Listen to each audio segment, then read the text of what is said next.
सुबह सुबह का वक्त था, लेकिन तभी अचानक से चीख पुकार की आवाज सुनाई देती है। गांव में माहौल जो शांत होता है अक्सर सुबह के समय में, वो चीख पुकार में तब्दील हो जाता है। लाठी डंडे बरसाए जा रहे हैं। ये तस्वीरें बयां करती हैं कि माहौल वाकई में किसी आपसी रंजिश से कम नहीं था। लेकिन ये किसी गैंगवार या किसी आपसी रंजिश का मामला नहीं था।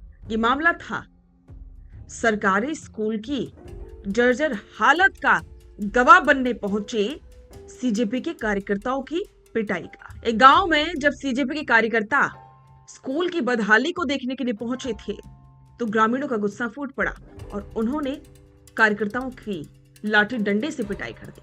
ये वीडियो सोशल मीडिया पर काफी तेजी से वायरल हो रहा है, लेकिन अब इसको लेकर के बहुत से सवाल खड़े हो रहे हैं। सीजेपी के कार्यकर्ताओं का यह आरोप है कि ये सब कुछ शिक्षा मंत्री मदन दिलावर की इजाजत से हुआ। उनके कहने पर ही उन पर लाठी डंडे बरसाए गए। ऊपर के इंस्ट्रक्शंस के बिना संभव नहीं है, ये मदन दिलावर के कहने पर हुआ है और ये सब बीजेपी के कार्यकर्ताओं ने किया है। नमस्कार, स्वागत है आप सभी का द फैक्ट इंडिया पर और मैं हूं आपके साथ पूजा जादौन। राजस्थान में उस वक्त से माहौल ज्यादा गर्माया हुआ है जब से ये आदेश जारी हुआ कि सरकारी स्कूलों में बिना परमिशन के किसी को भी एंट्री नहीं मिलेगी। तब से जो कॉकरोच जनता पार्टी के तमाम कार्यकर्ता हैं, वो स्कूलों में जाकर के निरीक्षण करने जुट गए हैं। लेकिन खबरें और वीडियो सामने आ रहे हैं, वाकई में सवाल खड़े करते हैं। तो चलिए इस वीडियो में हम आपको बताते हैं कि क्या कुछ मामला था और अब आगे इस मामले में क्या चल रहा है। बबरू विधानसभा क्षेत्र के रामपुरा कंवरपुरा का राजकीय प्राथमिक स्कूल, जो कि 1999 में बना था, आज इसकी हालत यह है कि दीवारों की ईंटें खुद ब खुद गिर रही हैं। छत कब सिर पर आ गिरे किसी को नहीं पता। खतरे को देखते हुए मासूम बच्चों को स्कूल के 50 मीटर दूर एक पशुओं के बाड़े यानी कि तबेले में शिफ्ट कर दिया गया।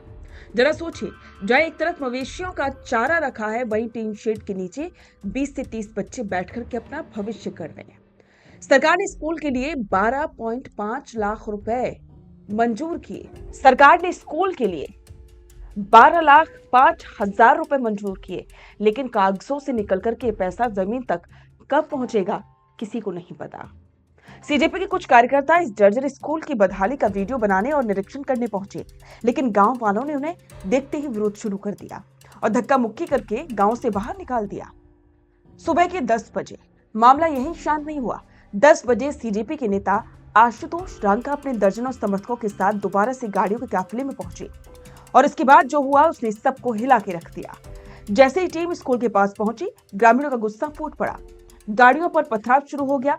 कार्यकर्ताओं के ऊपर मिट्टी और पत्थर फेंके गए और देखते देखते लाठियां निकाली गईं और सड़क पर खुलेआम भगदड़ मच गई। इस मारपीट में 12 कार्यकर्ता गंभीर रूप से घायल हो गए, जिनमें से 5 की हालत इतनी बिगड़ी कि उन्हें जयपुर के सवाई मानसिंह ट्रॉमा सेंटर में भर्ती कराना पड़ा।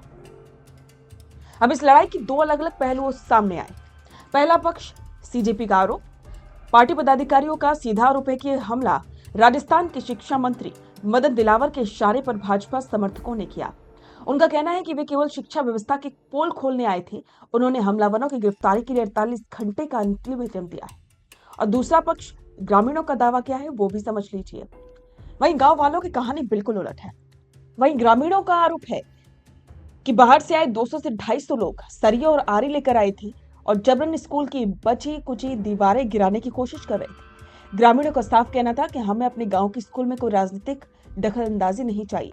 सरकार ने फंड दे दिया है और मरम्मत हम खुद करवा लेंगे। ये घटना सिर्फ एक गांव के स्कूल की नहीं है। विधानसभा में खुद सरकार द्वारा पेश किए गए आंकड़े पूरे सिस्टम की आंखें खोलने के लिए काफी हैं। 611 सरकारी स्कूल जिनके पास अपनी कोई पक्की छत या भवन नहीं है। 247 स्कूल जहां छात्र छात्राओं के लिए एक शौचालय तक की व्यवस्था नहीं है। 2047 स्कूल जहां छात्र छात्राओं के लिए एक शौचालय तक की व्यवस्था नहीं है और 1049 स्कूल जहां तपती गर्मी में बच्चों के लिए पीने का साफ पानी तक नहीं है। जब बुनियादी सुविधाएं नदारद हो तो सवाल उठना लाजिमी है कि करोड़ों के बजट आखिर कहां खर्च हो रहे हैं। नेताओं की गाड़ियां टूटी, सिर फूटे, 48 घंटे का अल्टीमेटम दिया गया और राजनीतिक बयानबाजी हुई। लेकिन इन सबके बीच असली सवाल पीछे छूट गया। 29 मासूम बच्चों का क्या, जो कल सुबह फिर उसी मवेशियों के बाड़े में उसी बदबू और टीन शेड की तपिश के बीच बैठ करके अपना भविष्य लिखेंगे। क्या शिक्षा के मंदिरों को दुरुस्त करने के लिए नेताओं की लाठियां और खून बहाना जरूरी है।